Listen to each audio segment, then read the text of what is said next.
Welcome back to another video. Before we get this video started, I want to say thank you. Thank you to everybody that has subscribed to my channel.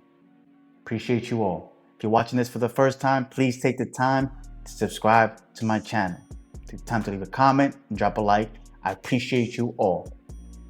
So, today's video, I'm going to talk about my 5 steps to build muscle inside of the gym. The best ways I know how to build muscle inside of the gym. This is just for inside of the gym. Step number 5 is going to be the most important step of them all. But you have to stick around and watch this video to the end to get step 5. Because that one step will help you build the most muscle as possible in the gym. So let's get this video started now with step number 1. Step number 1 is form. Form is the key to building muscle. The reason why most people don't build muscle outside of their newbie gains is because their form is horrible. They're in the gym, they're not mastering the form, they're not understanding they have to control the weight and actually have the muscle they're trying to grow do its job. We don't want to be in the gym bouncing the weights. We don't want to be in the gym just throwing weight around. No, we want to make sure that we're actually getting the best out of the exercise we're trying to execute. If we're trying to work out our chest, we have to make sure we're actually engaging our chest. We want to work out our legs, we have to actually make sure our legs are actually doing the work. Not our lower back, not every other muscle group that we're not trying to hit. You see it all the time, people just bouncing weight all the time, not actually doing anything. Which leads me into step number 2, time under tension.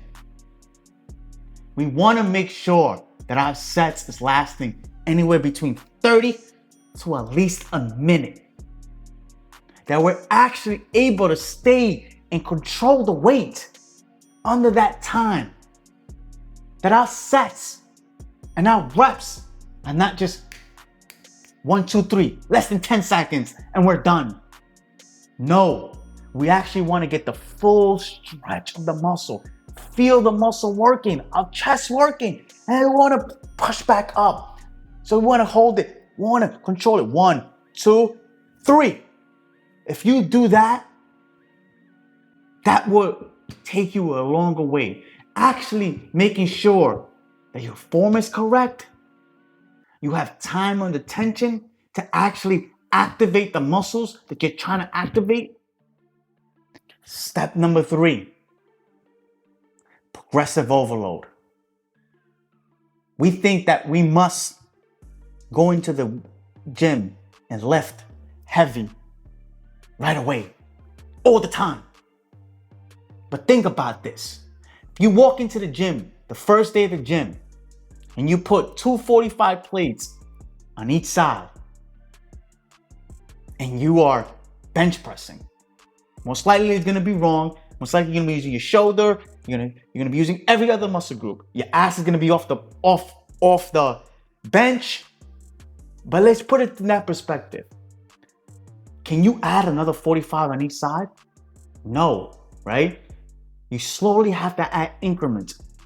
If you take that same approach when you first walk into the gym and you leave and you understand that it's gonna take you time to get to that 135.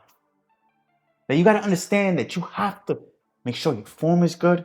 You gotta make sure your time and attention is supposed to be where it's at. And you have to make sure you are progressive overload over a long period of time. People don't understand that those 2.5 pound plates that are in the gym, that's progressive overload. You're not gonna always go up by 10, 25s, 35, 45. No, it doesn't work that way. Progressive overload is also reps. If one day you can only do 10, and the next day you can do 11 with the same weight, that's progressive overload.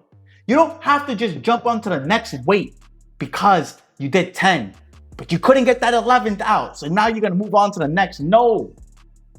Progressive overload also consists of reps. That's the main factor.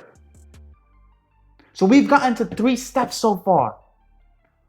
Form, time under tension, progressive overload. Number 4, train to near or to failure on each set, right? You don't need to be in the gym for hours doing endless sets, doing 4, 5, 6 sets of each exercise. Think about that. If you can do 4 to 5 sets, working sets, are you really doing anything? No. I've seen my best results and I'm training for an Ironman and I get access all the time. How am I able to maintain all this muscle? Because I train properly. I'm making sure my form is on point. I'm making sure my time under tension is supposed to be where it's be. I'm making sure I'm progressive overloading, and I'm understanding I have to train to near failure. I have to actually push these muscles to where I need them to be pushed, right? You gotta make sure that you're coming at least close to failure. And I mean real, true failure. Most of us don't know what that feels like. Most of those we give up when we feel that burn in that muscle we're trying to work. We already dropped the weight. But those are the reps that actually count the most. The ones that you're coming close to that failure point and you only have that 1, maybe 2 to grind it out. You're grinding, and you get it up. That's a true set. We have to understand that those are how we build muscle. It's making sure our form is good. Making sure time and attention is good. Progressive overload. And we're training near failure or to failure. Right? We have to make sure we're actually in the gym working out. Feel like our muscles are working out. I see my best results when I'm only doing 2 hard sets. I'm talking about 2 actual hard sets of each exercise I'm going in there. You only need anywhere between 8 to 20 working sets in a week. How are so many of us doing 20 sets in one workout? Are you really working out or are you just there half-assing it? If you truly are going to near failure, you'll feel it.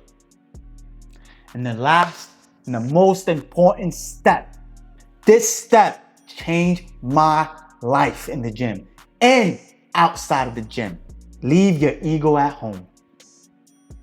Leave your ego at home. Because you see it so many times in the gym, especially as men, everybody's ego lifting. Everybody's trying to outwork everybody else instead of worrying about what you're doing in the gym. Squatting wrong, your knees are buckling because you want to worry about how much weight you're putting up, because you want to satisfy outside sources. You want people to be like, oh my God, he can move that much weight. No, leave your ego at home. You will see the most results in life and inside the gym when you leave at home. When you're open to learning, when you're opening to understanding that I have a goal and I have to take my time getting there. We want to rush it through. And what happens when people don't leave their ego at home? Injuries happen. Now you have to take a step back. Because now you have to rehab and then start training again. Right? Now think about that. Think about if you just leave your ego at home, how much more better results you will see in the gym. Ego lifting only leads to one thing, and that's getting hurt and setting you back for a long time. So now let's go over the 5 steps that I just gave out on how to build muscle in the gym. 1, form. 2, time under tension. 3, progressive overload.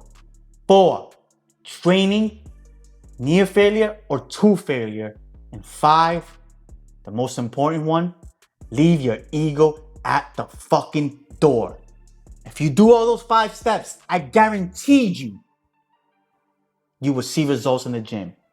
If you need help with any of these 5 steps, go to www.dgfitmind.com, book a consultation, it's free, and I will put you on the path to seeing the best results you ever had in the gym and in your life.